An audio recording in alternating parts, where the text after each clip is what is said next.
പുതിയ വീഡിയോയിലേക്ക് എല്ലാ മാന്യപ്രേക്ഷകർക്കും സ്വാഗതം. നമ്മൾ ഇന്ന് സംസാരിക്കാൻ പോകുന്നത് ഇന്ന് രാത്രി നാളെ പുലർച്ചെ നടക്കാൻ പോകുന്ന അർജന്റീന വിസസ് കേപ്പ് വെർഡെ മത്സരത്തെ കുറിച്ചാണ്. ഇന്ന് രാത്രി ഇന്ത്യൻ സമയം 3:30 നടക്കാൻ പോകുന്ന മത്സരം സാധാരണ ഒരു റൗണ്ട് ഓഫ് 32 മത്സരത്തിൽ അപ്പുറത്തിൽ ഒരു ഇമ്പാക്ട് ഇല്ലാതെ മത്സരം ചെങ്ങായി ആ ദുർമന്ത്രവാദി വന്നിട്ട് ഇപ്പൊ വല്ലാത്ത ഹൈപ്പാക്കിയിരിക്കണം. എന്താ കാരണം എന്ന് പറഞ്ഞാല് ഇയാൾ പറഞ്ഞിരിക്കുകയാണ് കേപ്പ് വെർഡെ അർജന്റീനയെ പരാജയപ്പെടുത്തുന്നത്. ഇയാൾ മൊത്തം ആഫ്രിക്കൻ രാജ്യങ്ങൾ സപ്പോർട്ട് ചെയ്തിട്ട് പറയുന്നുള്ള കാര്യങ്ങൾ കോമൺ സെൻസ് ഉള്ളവർക്ക് ചിന്തിക്കാനുള്ള കാര്യമുള്ളൂ.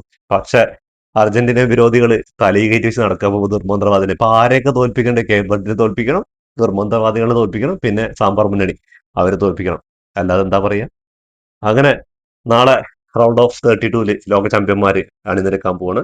താരതമ്യേന ദുർബലരായിട്ടുള്ള ഒരു കേപ്പ് വെർഡെ എന്ന് പറയുന്ന ടീമാണ്. പക്ഷെ വേൾഡ് കപ്പാണ്. റൗണ്ട് ഓഫ് 32 അവരെത്തിയിട്ടുണ്ടെങ്കിൽ അവർ നിസാരക്കാരില്ല. എന്താ പറഞ്ഞാല് അവര് എച്ച് ഗ്രൂപ്പിൽ നിന്ന് ഒരു കളി പോലും തോൽക്കാതെ ഒരു കളി പോലും വിജയിക്കാതെയാണ് ഇവര് ഈ റൗണ്ട് ഓഫ് 32 വരുന്നത്. ആദ്യ മത്സരത്തിൽ സ്പെയിനിനെ ഗോൾ ചെയ്ത് സമനില തളിച്ചു.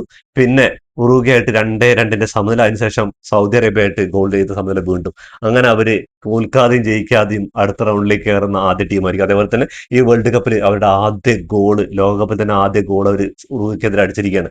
കേപ്പ് വെർഡെ അപ്പൊ നിസാരക്കാരല്ല എന്ന് പറയാൻ കാരണം പറഞ്ഞാൽ ഇവർക്ക് 32 വരുന്ന സമയത്ത് ഗോൾ രഹിത സമനില പിടിച്ചാൽ മതി, എക്സ്ട്രാ ടൈം കഴിഞ്ഞ് ഇഞ്ചുറി ടൈം പെനാൽറ്റിയിലൊക്കെ ലെക്കിൽ വിജയിക്കാന്നുള്ള കോൺസെപ്റ്റിലായിരിക്കും വരുന്നുണ്ടാവുക. പക്ഷെ ഇവിടെ അർജന്റീന സാക്ഷാൽ ലയണൽ മെസ്സിയുടെ കീഴിൽ ലോക ചാമ്പ്യന്മാരനെ അങ്ങനെ പെട്ടെന്ന് അങ്ങോട്ട് അട്ടിമറിക്കാന്ന് പറഞ്ഞാൽ അത് നിസാര കാര്യമൊന്നും അല്ല എന്നുള്ളത് മനസ്സിലാക്കണം.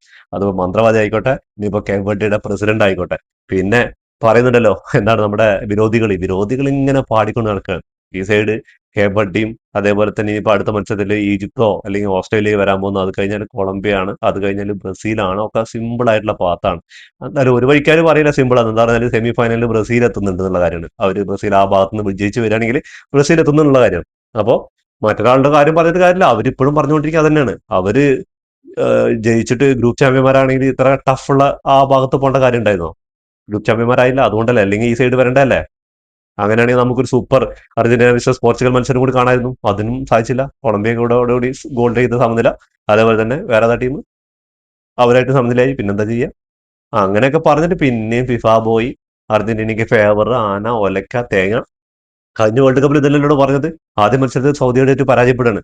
പിന്നെയുള്ള ഓരോ മാച്ചുകളും എല്ലാ ടീമുകളെക്കാളും ടഫായിരുന്നു ഫൈറ്റ്. എന്താ പറഞ്ഞാൽ അവർക്ക് ഓരോ മത്സരങ്ങളും വിജയിച്ച് മുന്നോട്ട് പോകണമെങ്കിൽ നോക്കൌട്ട് റൗണ്ട് പോലെയായിരുന്നു. അത് ഗ്രൂപ്പ് സ്റ്റേജ് മുതൽ.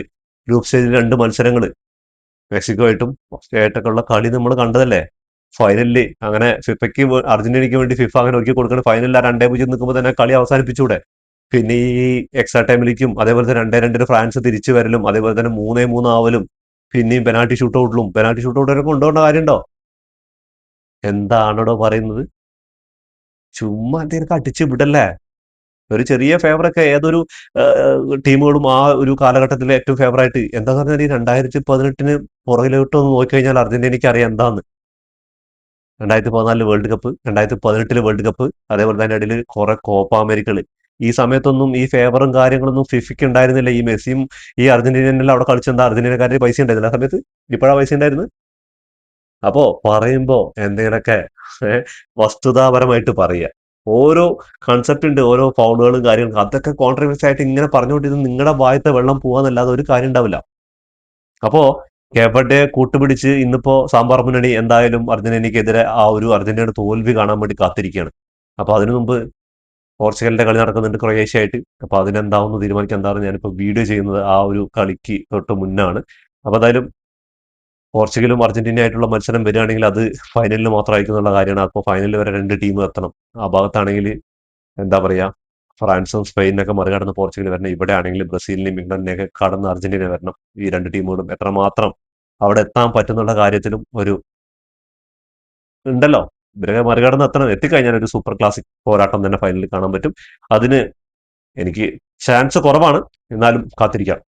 അപ്പൊ എന്തായാലും നാളത്തെ സ്ക്വാഡ് എന്ന് പറഞ്ഞാൽ മെസ്സി സ്റ്റാർട്ടിംഗ് ലെവൽ ഉണ്ടാവും, അതിൽ യാതൊരു സംശയമില്ല. അതേപോലെ തന്നെ ഊലിയൻ ആൽവാരസ് ആണോ അതോ ലൗതാറോ മാർട്ടിനസ് ആയിരിക്കും സ്ട്രൈക്കർ റോളിൽ ഉണ്ടാവുക എന്നുള്ള കാര്യം ഇപ്പോഴും സംശയമാണ്. എന്റെ ഒരു അഭിപ്രായത്തിൽ ഇനിയുള്ള നോക്കൌട്ട് റൗണ്ടുകളിലൊന്നും എന്തായാലും സ്കലോണി ആ ഒരു പരീക്ഷ നിൽക്കില്ല. ഊലിയൻ ആൽവാരസിന് തന്നെ ആയിരിക്കും സ്ട്രൈക്കർ റോളിൽ. അതേപോലെ സബ്സ്റ്റിറ്റ്യൂട്ട് ആയിരിക്കും ലൗതാറോ മാർട്ടിനസ് വരിക. അങ്ങനെ തന്നെ വന്നാൽ തന്നെ മിഡ് നമുക്ക് പിന്നെ നോക്കണ്ട, അത് പഴയ മിഡ് തന്നെയാണല്ലോ. മക്കാലിസ്റ്ററും അതേപോലെ തന്നെ എൻസോ ഫെർണാണ്ടസും ഡീപോളും അതേപോലെ തന്നെ അൽമാഡ ആയിരിക്കും ആ വിങ്ങില്. എന്തായാലും എന്തൊക്കെ പറഞ്ഞാലും ഈ ഒരു വേൾഡ് കപ്പിൽ ഇപ്പോ ഫ്രാൻസും അതേപോലെ തന്നെ സ്പെയിനൊക്കെ മിന്നും ഫോമിൽ കളിച്ചുകൊണ്ടിരിക്കുകയാണ്. പക്ഷെ ഇവരെയൊക്കെ മറികടക്കണമെങ്കിൽ ഏഞ്ചൽ ഡി മറിയ എന്ന് പറയുന്ന അർജന്റീനയുടെ ആ ഒരു മാലാക, അയാളുടെ ആ ഒരു ശൂന്യത ഇപ്പോഴും ആ അർജന്റീൻ ടീമിൽ ശരിക്കും അതാണ് ഈ ഒരു സ്ക്വാഡ്, ഈ ഒരു എന്താ പറയാ, ഈ ഒരു സ്ക്വാഡിൽ, ഈ ഒരു സ്റ്റാർട്ടിംഗ് ലെവലിൽ തന്നെ മാറ്റം വരുത്താനുള്ള കാരണം ഇത് തന്നെയാണെന്ന് പറയാം. എന്താ പറഞ്ഞാല് അയാൾ ഉണ്ടാക്കിയ ഇമ്പാക്ട് ഉണ്ടല്ലോ ആ ഒരു അർജന്റീനൻ ജേഴ്സിയിൽ, 2 കോപ്പ അമേരിക്കയിലും അതേപോലെ തന്നെ ഫൈനലിസ്റ്റിലും പിന്നെ ഒരു വേൾഡ് കപ്പിലും എന്താണ് നമുക്ക് തന്നത്, അത് നമുക്ക് എല്ലാവർക്കും അറിയുന്ന കാര്യമാണ്. അപ്പൊ എന്തായാലും മെസ്സിയുടെ ഇനി ഇപ്പൊ റെക്കോർഡിന് ഒരൊറ്റ ഗോളിന്റെ ബാക്കിലാണ് എംബാപ്പെ നിൽക്കുന്നത്. അതേപോലെ ഹാരി കെയ്നും അതേപോലെ തന്നെ എന്താ ലുക്കാക്കൊക്കെ പുറകിൽ വന്നുകൊണ്ടിരിക്കുന്നുണ്ട്. അപ്പൊ ഈ വേൾഡ് കപ്പ് ഗോൾഡൻ ബൂട്ടിലുള്ള പോക്ക് എന്ന് പറഞ്ഞാൽ ഭയങ്കര കടികട്ടിയാണ്. അത് ഏത് സമയവും തട്ടിയെടുക്കാം. അതേപോലെ തന്നെ ഏറ്റവും ടോപ്പ് ഗോൾ സ്കോറർ ആയിട്ടുള്ള ലയണൽ മെസ്സിയുടെ റെക്കോർഡ് അത് എത്രമാത്രം സുരക്ഷിതം എന്ന് പറയുന്നത്. കാരണം എംബാപ്പയ്ക്ക് ഇനിയും വേണ്ടി വന്നാൽ ചിലപ്പോൾ 2 വേൾഡ് കപ്പ് കളിക്കാം. ലയണൽ മെസ്സിക്ക് ചിലപ്പോൾ 1 വേൾഡ് കപ്പ്, അതും ഉറപ്പില്ല. ഈ വേൾഡ് കപ്പോടെ ചിലപ്പോൾ ആൾ നിർത്തും. അങ്ങനെയാണെങ്കിൽ ആ റെക്കോർഡ് ചിലപ്പോൾ എംബാപ്പേന്റെ പേരിലേക്കും. പിന്നെ നമ്മൾ ക്ലോസ് ആദ്യം അടിച്ചപ്പോൾ ഇത് ആരും തകർക്കില്ല എന്ന് വിചാരിച്ചാണ്. അപ്പോൾ എംബാപ്പയും മെസ്സിയൊക്കെ അത് തകർത്തു. അപ്പൊ ഇനിയും ആൾക്കാർ വരും. അതേപോലെ തന്നെ ഫുട്ബോൾ ലോകമാണ്, അതിങ്ങനെ കളി ഇങ്ങനെ കണ്ടുകൊണ്ടിരിക്കും. പുതിയ പുതിയ ജനറേഷനിൽ, പുതിയ പുതിയ തലമുറയിൽ പുതിയ പുതിയ ആൾക്കാർ വരും.